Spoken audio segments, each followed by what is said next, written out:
Hey, I'd like to welcome you to another episode of Mission Matters.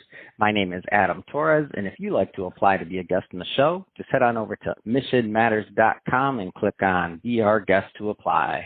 All right, so today I have Wesley Matthews on the line, and he's co-founder and chief growth officer over at High Level Marketing. Wes, welcome to the show. Hey, thanks for having me. Appreciate it. All right, Wes, so awesome to have a fellow Michigander on the line, and excited to get into today's topic. So we'll really be talking about how small improvements even can make big changes in revenue and revenue growth for companies and business owners. But before we get into that, I'd like to start this episode the way that we start them off with our Mission Matters Minute. So, Wes, we at Mission Matters amplify stories for entrepreneurs, executives, and experts. That's our mission.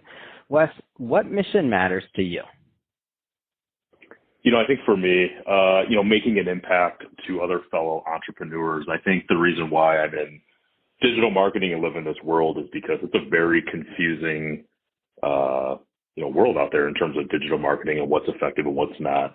And for me, the mission matters in terms of, really giving customers transparency and leading them to the right outcome that they're looking for. So for me, making an impact, whether it's troubleshooting on the digital marketing front or just helping small to mid-sized businesses grow and flourish. I mean, really, at the end of the day, that's the mission that I care about.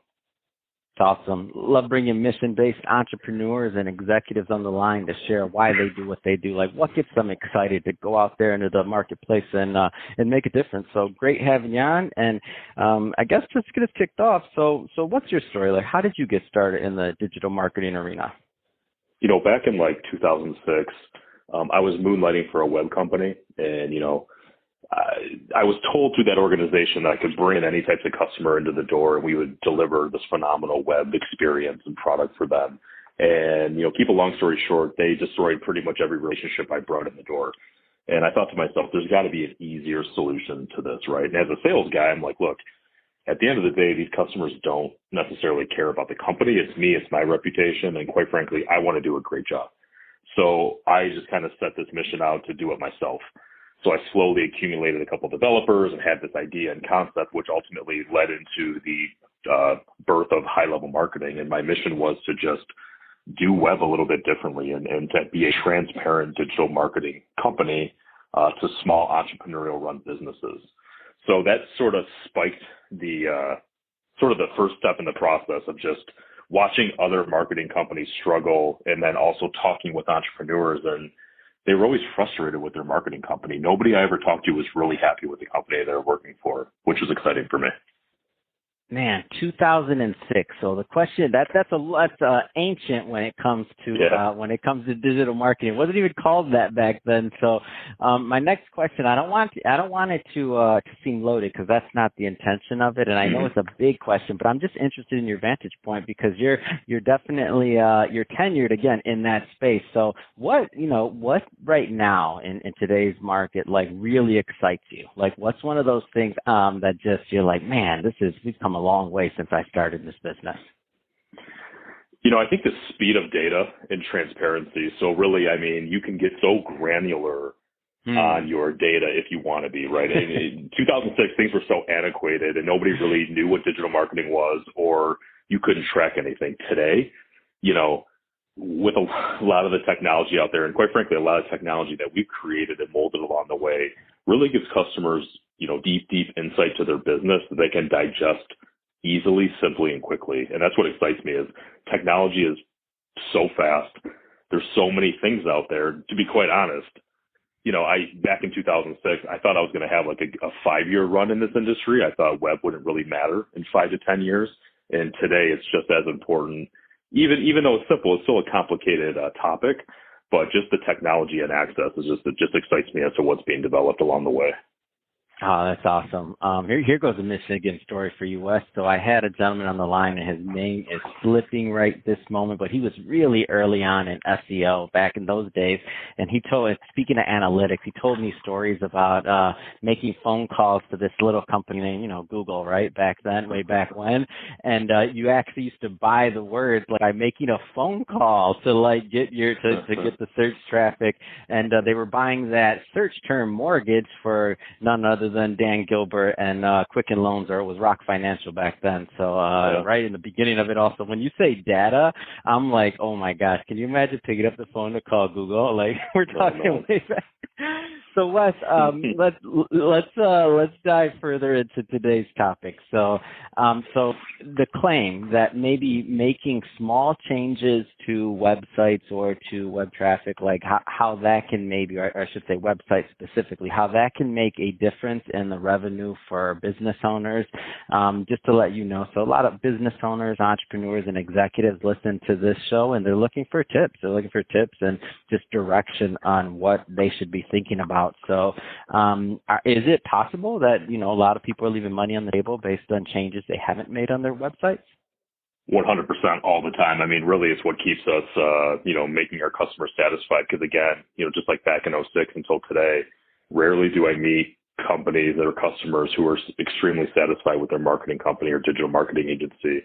And I think, a couple things that people can do themselves is, number one, don't reinvent the wheel. If you see your competition, or if you know of a website that's working well, like what are they doing relative to what are you doing?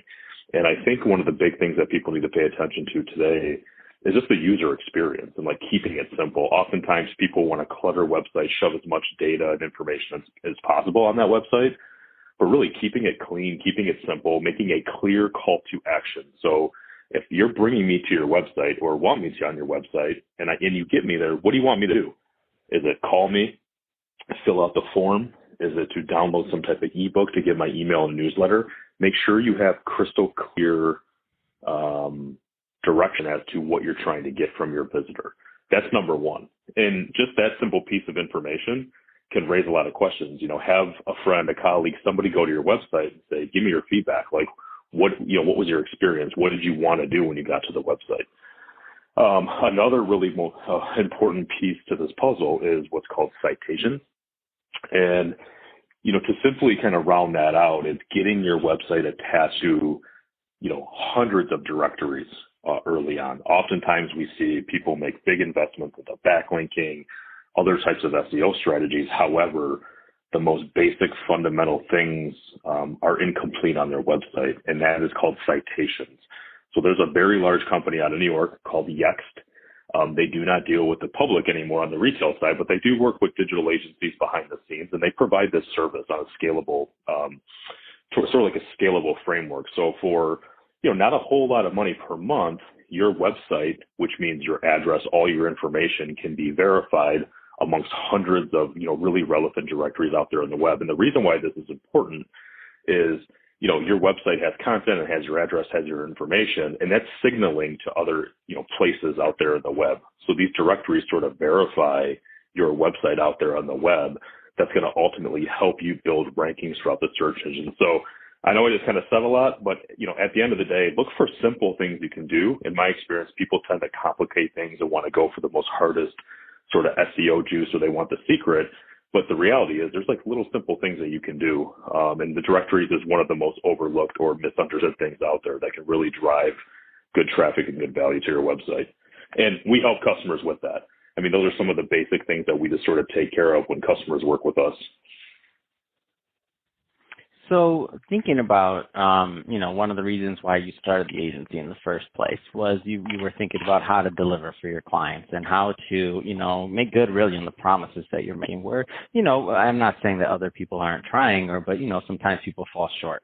So what are some of the things that, business owners, entrepreneurs that are listening to this should be thinking about when they go to work with an agency? Because I feel like sometimes they tried one, maybe it didn't work out too well. Sure. They tried another, maybe promised them one thing, something else happened, and then they kind of hide under a rock at times thinking about like, digital doesn't work for me. It's not relevant for my business. And then, a couple of years later, they'll try again, and then, it didn't work again. And then, but little by little, they're getting left behind, unfortunately. What are some things they should be looking for? Trust but verify. Number one, I'd go right to Google and look at the Google reviews that their customers are leaving them and read all of them. Ask for references in different industries and really jump on the phone and dig deep. And then number three, sit down with the agency and set the level of expectation, right? If I'm going to invest X, let's just call it $1,000 a month, let's be very clear in terms of what we're working on and what that deliverable is coming back to me as the customer. And, those are the simple things that I would personally do. Because again, if, sometimes there's a stigma in, working with an agency, like if somebody's a plumber per se, they're like, have you worked with another plumber? Some businesses don't like that. I encourage it because if I'm a plumber and you're working with plumbers and you're doing a great job in different markets, logic tells me that you'll probably do a great job for my plumbing business in my market. So, just do the due diligence, but make sure that you're working with a transparent agency who's able to communicate and articulate exactly what they're going to deliver. The red flags are when they're not really knowledgeable, they're fumbling, they can't put it in writing. They say, we're just going to work really hard and do our best and, trust us. That's where I would say, hey, this is 2022. We can look at the data, we can make assessments, we can really understand the position and where you're going to rank and what the outcomes are going to be. Outcomes are more predictable today than they've ever been. So that's really where I would start somebody in their mission to find the right digital marketing company to work with them and support them. Because really, you want to find a partner. You want to find a partner that's got your back, that understands, that can help you, because there's a million different things you can do out there.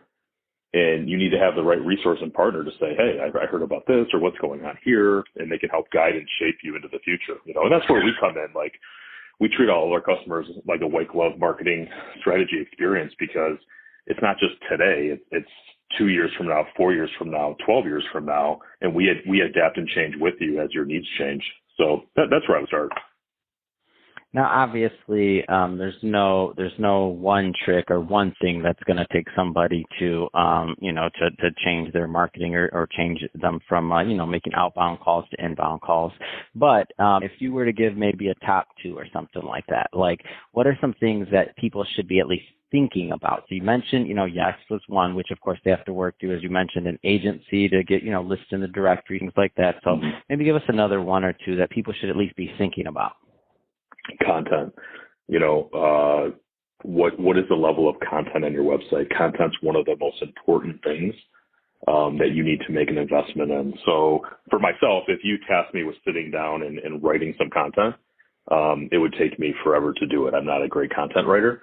And I find that a lot of business owners are really good at managing their business, driving the business and doing that. They're not great at writing content. So look for opportunities, whether it's through an agency or a freelancer, and how to produce really great relevant content to your industry.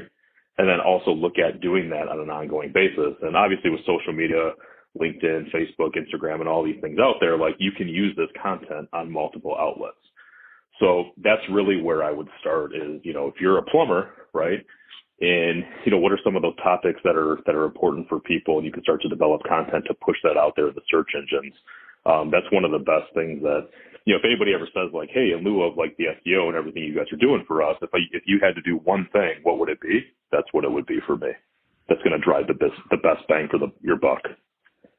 Yeah, that's great. And I tell people that all the time, that the days of just running an ad or something else, the consumer is just so sophisticated nowadays. Everything's so transparent that if they go down your funnel and if they look out there to see what else you have to say other than what your ad does, and if you're looking, if all things being equal, if your competitor has, something similar to yours plus content, the content side is going to win, because that's going to give them, it's just going to give more value. And so it's something that I may sound biased as running a media company over here, but it's right. something that we lead with and that we just know that it works. Like we see it. We see it for our clients. We see it for the stories we put out, and we've grown the entire brand based off of just putting out great content and getting better and getting better at it and getting better at it. So I tell our listeners all the time, it's not about, like, even in my opinion, I'm not putting these words in your mouth, Wes, but in my opinion, it's not even always about having the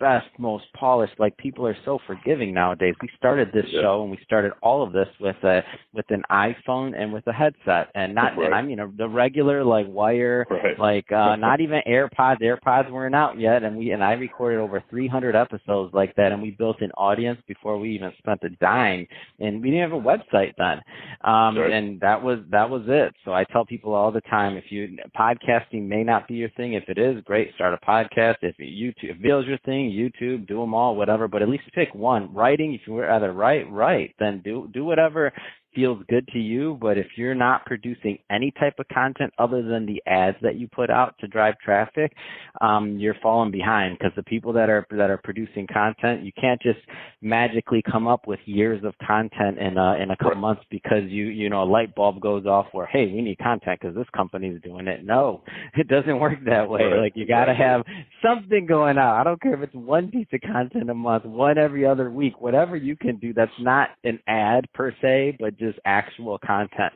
if you want to stay relevant in this game as it goes further and further along, whether you're in a B2B company, B2C, it doesn't really matter at this point. I feel like content's relevant across the board.